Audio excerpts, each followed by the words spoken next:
And now you don't have Cortana in this game, but you are going to have some help, correct? That's right. I mentioned that you are alone in the city. That's not strictly true. As soon as I take out this last fruit here, you can see that what we've got here is a really almost film noirish scene. The lighting is very dramatic. If you could hear the music, it's got a cool noirish vibe to it. We wanted to create a situation where there was a lot of inherent mystery in the city. But no, you're not by yourself. You actually have a friend. And if I turn the visor back on here, you'll see that the ringing phone is outlined in yellow. Important objects in the world show up as yellow in the visor. And if I answer the phone, I'll get in touch with your friend, the superintendent. Now, the superintendent is an AI that runs every system in the city. He collects the garbage, he sends you your power bill, you name it. He's the little machine intelligence that works the city. He's been damaged by the slipspace rupture. He isn't as powerful as he could be, but he knows you're there, he's watching you, and he's got helpful information for you. And right off the bat in the game, the first thing the superintendent gives you is a map of the city. That's definitely helpful. Yep, it's a new feature for ODST, what we call the Visor database. So this HUD space information system. You can see as I move around the city that New Mombasa is easily the biggest Halo environment we've ever created.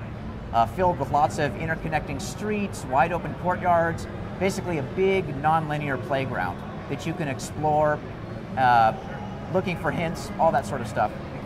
And can you go anywhere at any time, or are you kind of following on rails?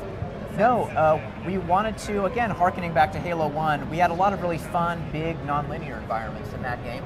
Okay. And we wanted to create a place where that was also true.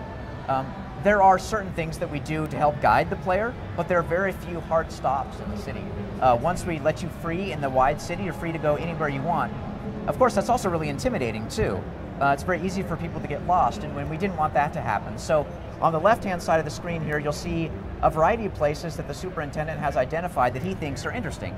Tayari Plaza, you name it, including this especially interesting sounding thing, the Office of Naval Intelligence Alpha site over here. And if I scroll over to the Alpha site, you can see it's got this expanding blue circle.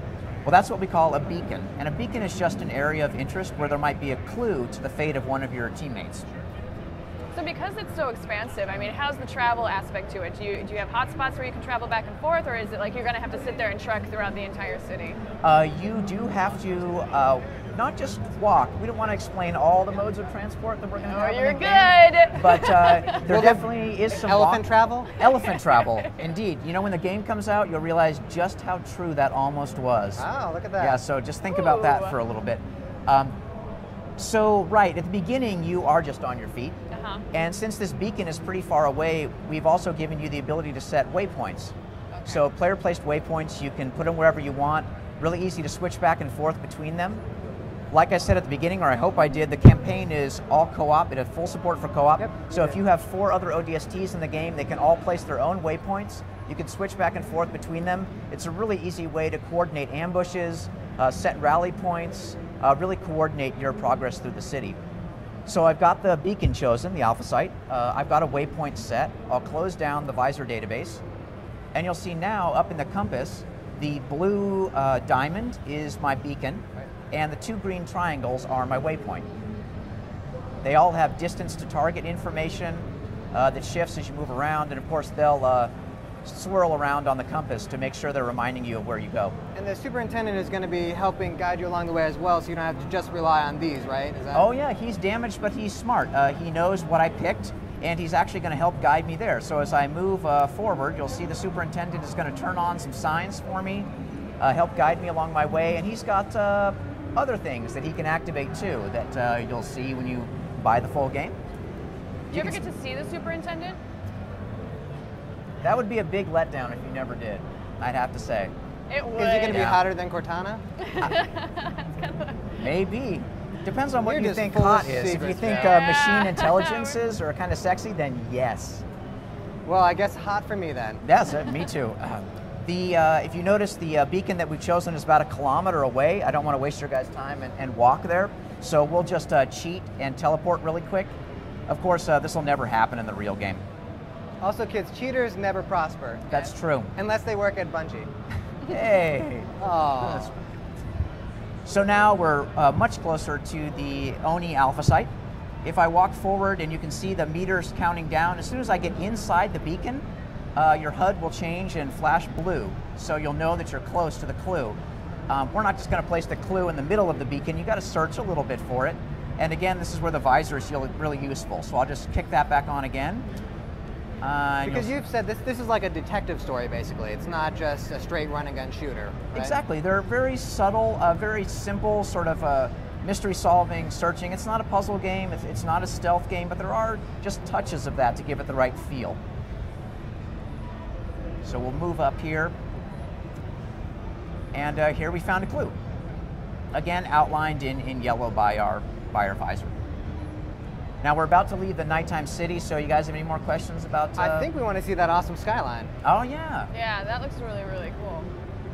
Yeah, you know, this is the Halo 3 engine, but we actually have never really developed a game in the same engine before. Right. And we found not only could we do a lot more than we initially thought we could, but really our artists got in and did some really, I mean, just beautiful work in the skyboxes especially, but really everywhere in the game.